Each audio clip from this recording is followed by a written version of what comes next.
Hey there, guys. So I want to thank you, as always, for taking the time to check out this week's live stream.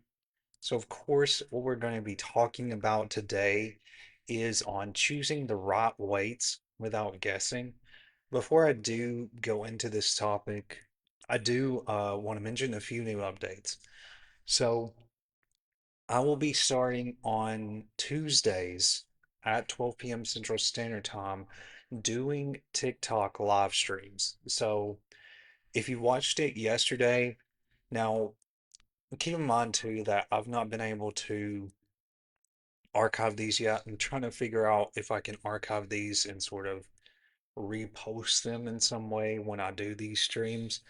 But what I want to say is that I am going to be doing live streams every Tuesday at 12 p.m. Central Standard Time on TikTok.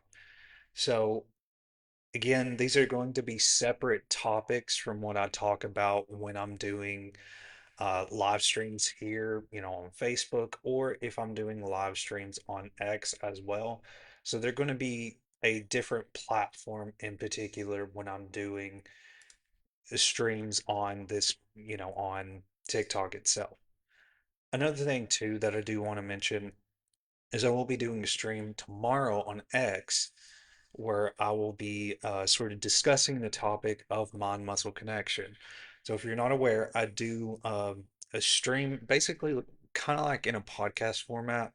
On X Spaces, I've been doing sort of a podcast or it is somewhat like a podcast, but you can actually listen to it when you go on sort of my profile on X. My profile is at Brandon SP, or it should be Brandon P Fit, I believe, is on X.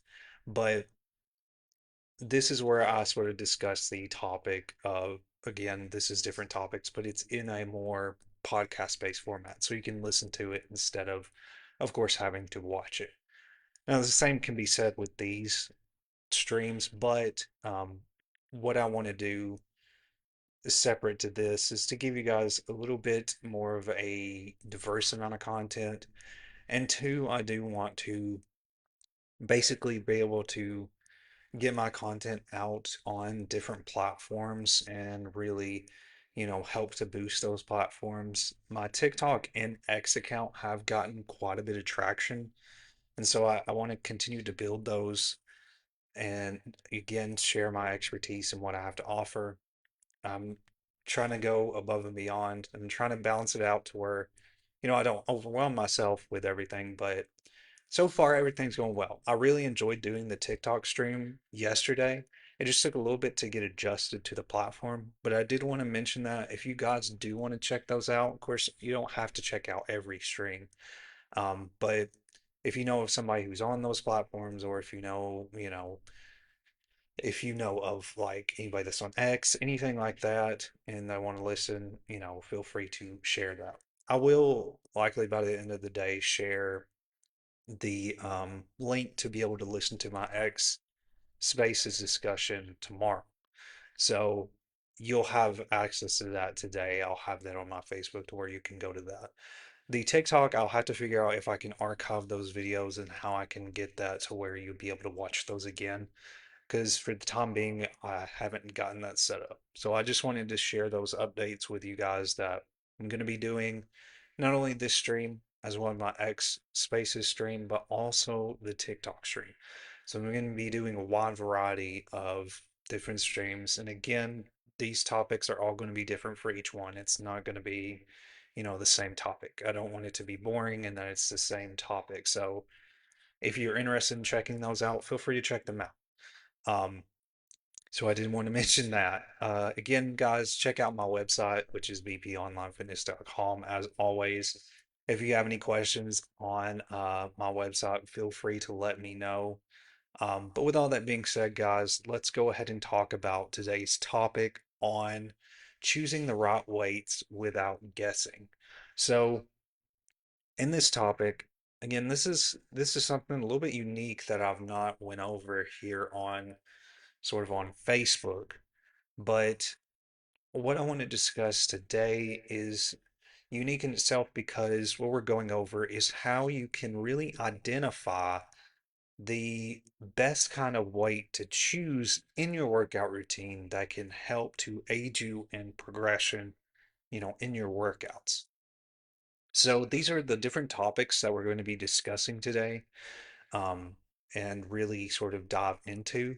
So we're going to go over the two reps in reserve, understanding load versus fatigue, letting form be the judge, the technique feedback loop, the rep range method, progressive overload, and when and how to increase the weight, warm up sets as a gauge, testing your readiness, listening to biofeedback, and tracking strength progression.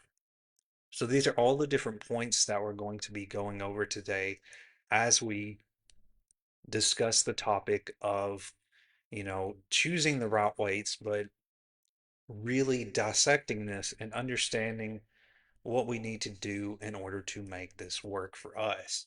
So that's the main thing that I want to get across. You would think that this would be, a clear-cut topic, but there's a little bit more to it than meets the eye. So the first point we're going to go over is the two reps in reserve. So what does it mean? You've likely heard this term before, especially if you've listened to any sort of like, fitness, any kind of fitness page or anything to that effect. If you listen to it, usually reps in reserve is a term that is often sort of mentioned.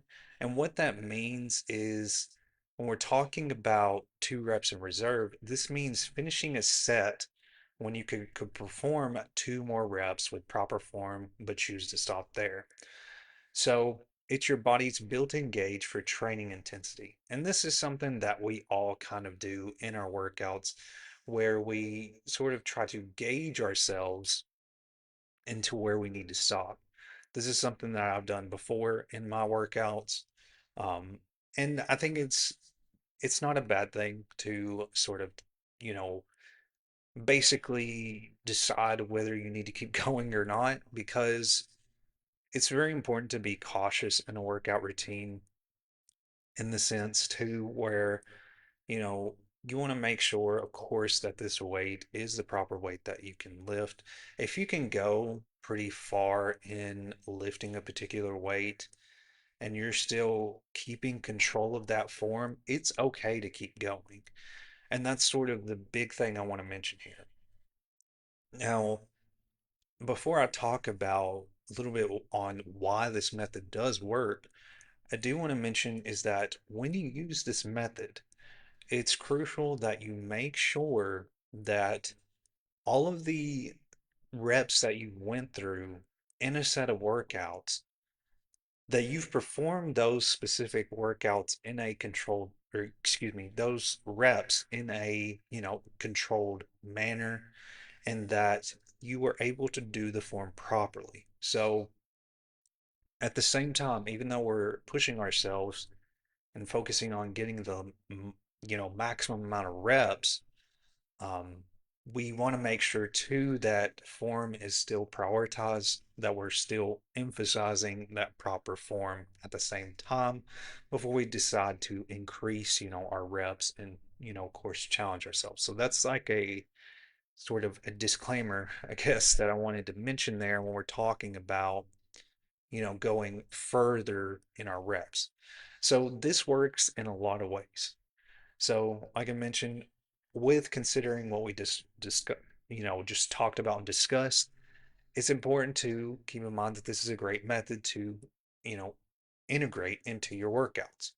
So, what this does is it helps to avoid guesswork. It teaches you to lift by effort and not ego. Again, the name of the game here is not just the weight we're lifting, it's about how we're controlling the form in the workout. This also helps to build consistency, keeps training intensity within the optimal hypertrophy zone around 70 to 85% of 1 RM. 1 RM basically means one rep max. So that's what we're talking about when we're saying it's around that 70 to 85% of a one rep max. This also helps to prevent burnout. It reduces the risk of overtraining or injury by stopping before total failure. So again, push yourself when you're in your workout routine, but at the same time, you want to be cautious. improves mind muscle connection, or mind muscle awareness, I should say, is that it helps you tune into fatigue cues in movement control. The more that you're intentionally thinking about how you're performing the workout and the form in the workout, the more it's going to really help you emphasize how you are controlling that weight and how you're going through the movement in the exercise.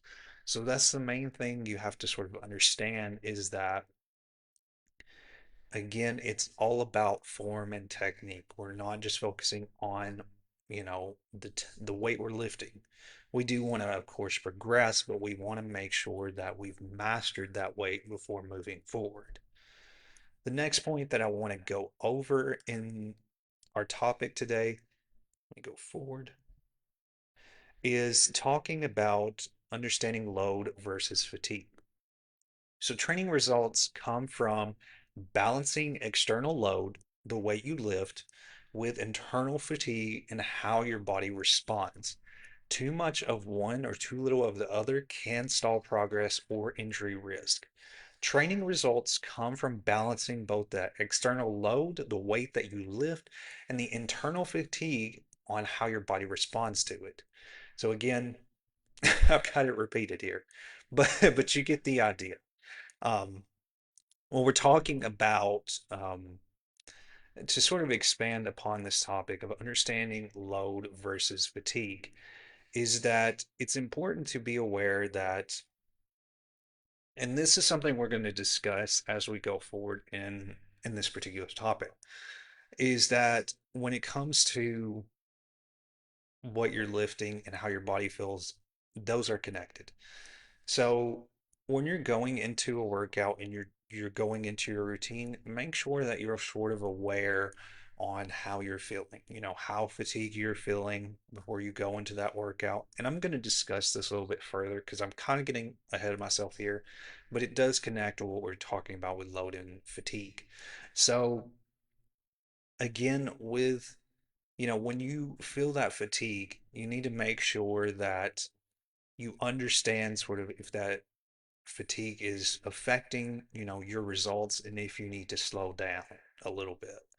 And that's what I'm trying to get across there is you don't want to have too much or too little of, that external load and then that fatigue. You don't want to have too much of that. You want to have sort of a balance to where you give yourself rest, of course. So this is something we're going to discuss towards the end here in this stream, where I'm going to talk about biofeedback, which is sort of understanding how your body feels and how you can, of course, help to prevent injury. But continuing on here is going over the topic of letting form be the judge in the technique feedback loop. So, again, when we're talking about this topic, form comes first. Proper movement patterns activate the right muscles, and clean form also leads to efficient force transfer and better results. Technique before tension always. So, you may be wondering specifically on why form is so important. And the reason is with form, when you're having proper form, it's really engaging the muscle as it should. When we lack in form, we are likely not engaging the muscle as we want to. Yes, we could be lifting really heavy weight, but if we're not really stimulating the muscle the way it needs to be stimulated, we're not going to progress. It's not, again, it's not about lifting the weight. It's about focusing on how we're transferring that force. And the thing that I always mention is it's more about how you master that weight. You want to master that weight that you're lifting as much as possible. That's the main thing. If you've been sticking to, 30 pounds and you're really still struggling with form, you need to keep lifting that weight. You need to lift that weight as much as possible until you know that, okay, I've pretty much mastered this and I can move up to, going up from this 30 pounds to maybe 35 or 40. So this is something that, again, you have to figure out yourself. But the main part of your workout should be mastering that weight that you've been lifting. If you're still struggling with that weight, it may be 30 pounds, you may be, it could be any exercise. It could be a chest press, anything like that, any, dumbbell based workout, barbell based workout, whatever your workout is, if you've been focusing on a weight and you're still struggling to get through all of the reps in, whatever rep range you're doing, you need to stick with that weight until you know for a fact that you've mastered that weight. And that's what I'm trying to get across here. And that's why form is so important, because the more that you master form, the more that that muscle is effectively being engaged. And that too means that progress is going to happen way more efficiently and in a faster manner. Another thing too is that muscle engagement tells the truth. So it's not just the burn, it's the burn should be in the target muscle. It's not surrounding your joints. So if stabilizers or secondary muscles are taking over, the weight is too heavy or the angle is off. So whenever you're doing an exercise and you're doing an exercise that's targeting, for example, the triceps, you're going to know for a fact, if you're performing the exercise properly, that you are going to feel that muscle engaged. And this is something I think is important to be aware of when we're going into our workouts. One thing I always think about, even though I've been doing workouts for a while, I always think about internally, okay, is this muscle being engaged? Am I feeling this muscle being engaged? And this is something I think about every time I go into a routine. For example, some of the workouts that can be really hard to kind of understand if you're engaging the muscle properly can be tricep workouts, as well as workouts like that target the hamstring, like the legs, like the lower portion of the legs are kind of hard to gauge whether they're being engaged. And because those muscles are a little bit smaller, it can be hard to sort of understand, okay, am I really engaging this muscle properly? So like with the hamstrings, when you're doing deadlifts, I think it's really important to be aware of, thinking internally, am I engaging the hamstrings? So the hamstrings are basically the underside. It's basically the opposite of the quads. The quads are the top of the leg, while the hamstrings are under the quads. So with the hamstrings, when you're doing deadlifts, you're going to kind of feel a pull in that hamstring muscle, which is going to be the underside of your leg.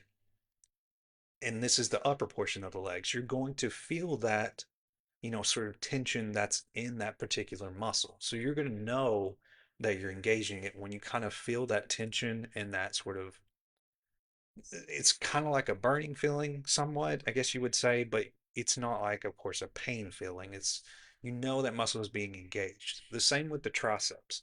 The triceps are somewhat of a harder muscle, I believe, to get engaged sometimes as well. And triceps, of course, are the under portion of your arms. So they're different than the biceps. They're directly opposite to the biceps. And one thing you're kind of noticing with what I'm talking about with hamstrings and triceps is that they are connected. Of course, the bicep is what we think about with the arms. We oftentimes think of when we're wanting to build muscles in the arms, we always think about the biceps themselves. But really, the triceps do help to define that physique in the arms. And the same can be said for the hamstrings. Again, we always, when we think of the legs, we likely think of the quads more because they are the top portion of the leg. But the hamstrings in themselves, complement the quads to be able to build a developed physique. So again, these are harder muscles because we don't necessarily emphasize them as much, and we don't think about them as much in our routine. And so, and they are smaller muscle groups. So that's what I'm trying to get across here, is that you're going to really notice, as you're going through the form and the workouts, you're going to notice whether those muscles are being engaged. And that's just what I wanted to sort of get across there. I know I kind of went off on a tangent, but I just wanted to explain sort of an idea on, understanding form and how to know if you're engaging that muscle. So the rep range method. So I did discuss a little bit about reps, but I want to dive a little bit deeper into what reps are and how proper rep range can make a difference. So what this means. So the rep range method helps you find your ideal training weight by focusing on how many reps you can perform within a set range, not just the number on the dumbbell. Again, this is going back to how we're performing the workout, how many reps we can do with proper form, and that's the main thing here. So it's a smart feedback driven way to match your strength level with your training goals. So pick a target range. So when it comes to rep range, you may not be aware of this, but depending on your goal, rep range does have a sort of impact. When we're talking about hypertrophy, and again, hypertrophy itself is the aspect of muscle gain. It's your main goal when we're focusing on hypertrophy as a rep range, we're focusing on muscle gain and growth as our goal. That's our main goal is to gain muscle when it comes to hypertrophy. Now, we're talking about, let's say for example, for strength-based goals, a lot of times you'll notice with strength-based sort of rep ranges is that you'll have a lower amount of reps versus hypertrophy. And the difference with strength is when we're focusing on strength, it's more so, and I know we just talked about, form and form being the main goal, but with strength, what you're doing most of the time is you're trying to lift the heaviest weight. And that's sort of the main thing with strength. So with strength, you're going to do a lower amount of reps because you're going to be lifting a heavier amount of weight. So we're sort of challenging strength, or we're sort of challenging ourselves through strength versus, the form aspect. Now, you still want to, of course, focus on form with strength, but you're going to be lifting a more significantly heavier weight with a strength based, sort of rep range than you are going to be with more hypertrophy focus. So hypertrophy is going to be, of course, a challenging weight, but our main emphasis is on the muscle we're engaging. Strength is a little bit different when we're talking about that goal. And then with performance, a lot of times the rep range will be a little bit higher. And again, this is kind of directly opposite to when we're talking about strength. So with performance, you're likely going to be focusing on basically going through the exercise swiftly. You're going to be going pretty quick. Like when we're talking about, hit and circuit based training. So if you're not aware, hit training, high intensity interval training is sort of a more, of course, higher intensity exercise. And what you're focusing on as far as your reps you're performing in that type of exercise is you're doing the sort of maximum amount of reps you can do.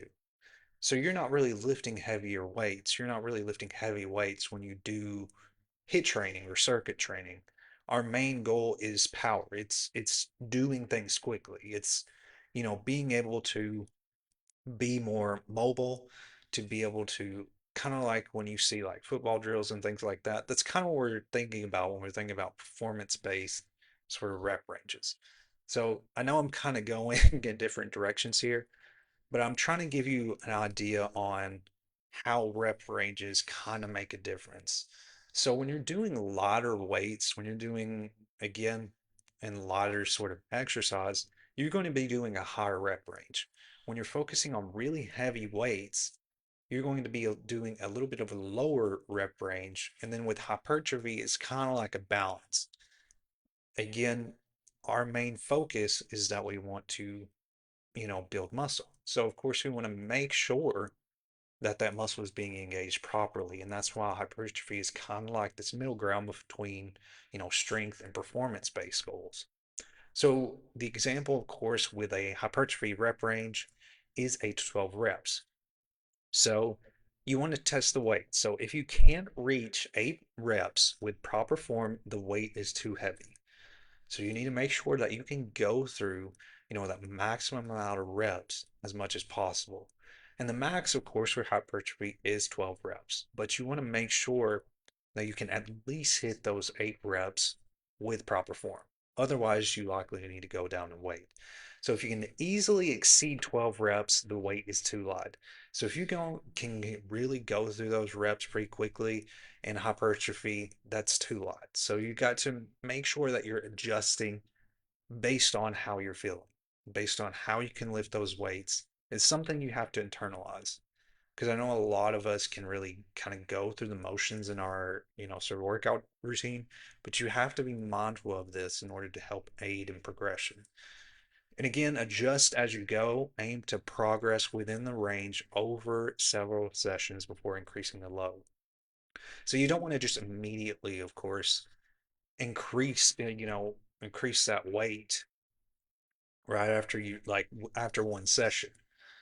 The main thing is make sure that you can max out those reps in you know, a a significant number of sessions basically before you decide to increase the weight from, say 30 pounds, 35 pounds, 40. You need to be able to do it in a specific amount of sessions. And that's the main thing too, as far as when we're talking about progression. So the next point here is warm-up sets as a gauge. So if you've heard me discuss, warm-ups or anything to that effect, I know I've done streams where I was focused specifically on what warm-ups are. And when we're talking about warm-ups and how this can be a helpful gauge on sort of your progression and the weight that you should be lifting is because warm-ups are going to they should mimic the workouts that you're going to be performing for that day. So if we're doing workouts that are targeting the back and biceps, when we're doing warm-ups before we're getting into our major bulk of our workout, we have to target those muscles and warm up those muscles first. So you have to do exercises that engage the back, light exercises engaging the back, as well as light exercises engaging the biceps in order to prepare us for the workouts that we're going to perform. So, of course, with warm up sets, you can lift weights with warm up sets and things like that. So, you want to start light, of course. With your warm ups, you're not lifting heavy weight. You're not going extremely heavy. You're focusing on roughly 40 to 50% of your working load. So, what that means is you're going to be cutting your normal weights that you would lift in half if you're, doing any kind of warm up set. So, if you're doing dumbbell based workouts, if you're doing that to sort of help, to start you out with a workout with a warm up set, you want to significantly cut that down. So if you're like doing 30, let's say you're doing like 30 pounds in your normal routine, you want to cut that down quite a bit in a warm up. So it's like 10 pounds or so when you're doing a warm up so that you can sort of prepare your body for that workout. You want to increase gradually. Notice how the weight feels, muscle activation, control, and speed. So it can be helpful to still do a progression even when we're focusing on warm up. The final warm up set too should be roughly 80 to 90%. So you should feel a little bit of challenge as you are getting towards the end of your set of warm ups. This could be, 3 to 4 different exercises.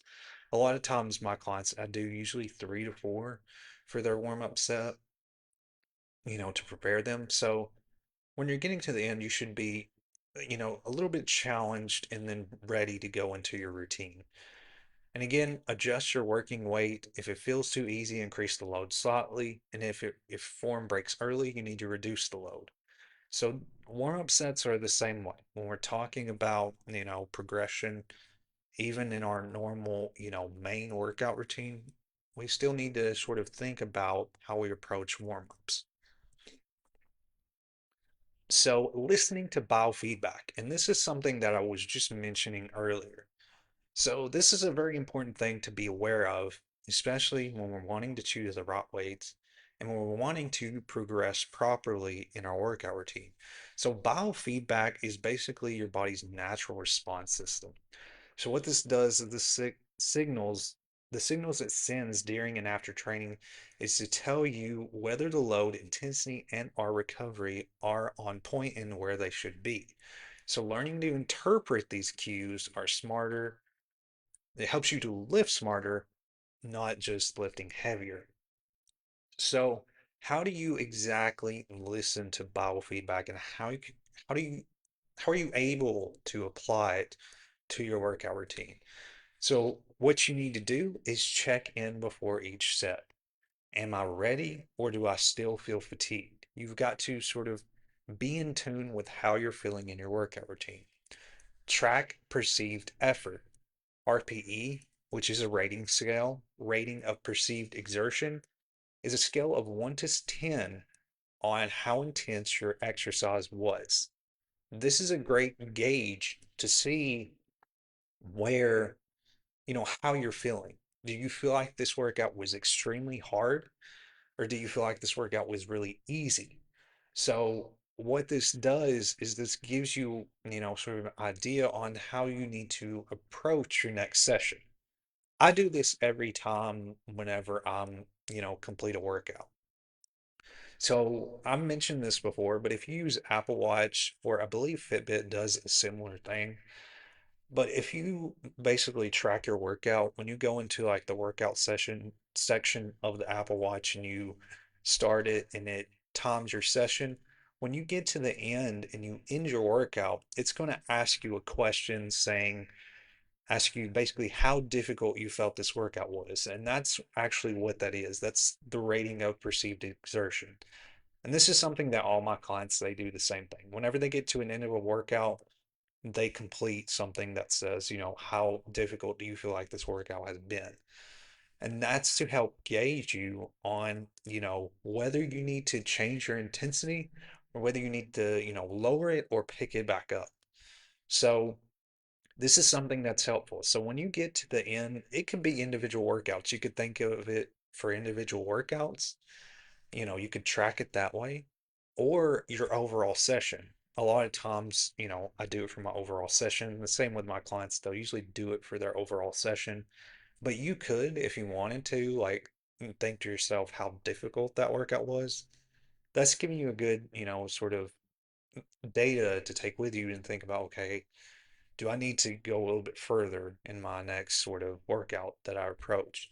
And I think this is very important to be aware of. It helps a lot. And I do it myself, and I think it helps a ton with knowing whether I've challenged myself, And here recently, since, I kind of got into sort of really thinking about how I'm tracking sort of how I feel, it has made a significant difference in my workouts because I intentionally think about, okay, if this is too easy, I probably need to push myself more. Another thing too is adjust weekly. Let feedback guide you when to push or pull back. Again, just another thing too is just how your body feels. If you feel really fatigued, then it's best to slow down. If you feel like you can challenge yourself more, you can try that. But at the same time, when we're challenging ourselves more, we still need to kind of have a balance. We don't want to go too far overboard, but we want to make sure that we're kind of keeping ourselves balanced, that we're not over fatiguing ourselves or going into overtraining. And that's another aspect as well. So, the last major point that I want to go over is tracking strength progression. So, strength progression doesn't happen by accident, it happens by awareness. Like I mentioned, when you go into your workouts, you have to intentionally think about how you're going to progress. So, tracking your lifts gives you proof of that progress. I discussed yesterday when I was on TikTok, I discussed a little bit about how I track stuff, and I talked about goals yesterday. And one of the things I've mentioned is how important it is to track, not just related to your goals, but of course related to what you do in your workouts. I Each time I go into a workout, I track the weights that I'm lifting, how many reps I performed in that specific workout, how many sets I performed in that workout as well. And I do this every single time because once I get enough data, I can go back and look at and tell myself, do I need to go up? And this is another way where Same way, like with rating of perceived exertion, like with the RPE scale and the rating of 1 to 10, that's a way for you to gauge whether you need to increase intensity. In the same way can be said for when you're tracking your weights. So this helps to prevent plateaus and ensures your training plan stays aligned with those specific goals. So you want to set a baseline, test your key lifts at the start of each phase. And the key lifts would be more of a compound based lifts. So we're talking about squats, bench presses, things like that. You're sort of testing those baseline key lifts. You want to review this weekly, so look for small upward trends, 2 to 5% increases. Even small weight increases are still a good thing. Even, if you're able to max out your reps, you're able to do more, that's another sort of indicator on your progression. Of course, and adjust this intelligently. So if progress stalls, tweak volume, rest, or recovery, not just the weight itself. So you can change intensity outside of just thinking about the weight alone. So keep that in mind. Celebrate your consistency. So if you tracked a session, every track session, excuse me, builds long-term growth. So continue to celebrate that, consistency as you're going through your workout routine. It's going to help when you are consistent with tracking your workouts, when you're consistent with, sort of being aware of how you feel. It's going to make a difference in how you progress in your workout routine. So, with all that being said, guys, that's pretty much all I have for you today. I know that this was kind of a, a pretty long one, um, but I did want to sort of explain this a little bit in detail. And I know, you know, you would think that talking about weights would be a little bit, that it wouldn't be that long-winded, but there's a lot of different factors to keep in mind because especially if you want to progress the right way, you have to approach, weightlifting, strength training, and fitness in general as a progression. Like you have to approach it in a specific way because if you don't, if you just kind of go about it without any kind of structure, it's going to fall apart. You got to have a foundation. And that's why I mention these things is that when you have this clear foundation, when you have a clear sort of idea on how to get there, it makes a difference. That's how it was for me. Before I started tracking, I was kind of going all over the place. Like you'll notice a difference when you track versus when you have, you know, when you're not tracking versus when you have a structure, I guess I should say. There's a difference there. You're going to notice a difference. And the more structure you have and how you approach your workouts, the more you're going to progress so much better. You're going to notice a significant difference in how you approach workouts. All right. So, with all that being said, guys, I really appreciate your time. I hope that you found this helpful and valuable. If you have questions about anything I've discussed here today, feel free to let me know and sort of let me know how you feel about this topic. If you found it helpful, if there's any kind of questions you have, just let me know. Again, guys, my website is bponlinefitness.com. Free information on there related to fitness, nutrition, recovery. I upload to a free fitness blog every single Friday. And I also send out an email newsletter every Monday.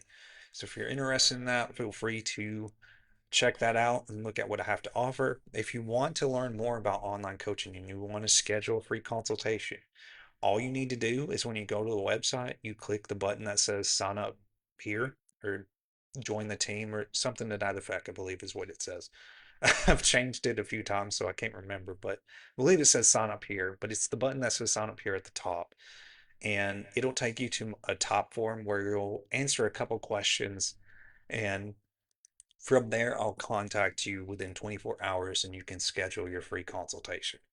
So if that's something you want to do, feel free to do that. If not, you can check out a ton of the information I have on there, free for you to access.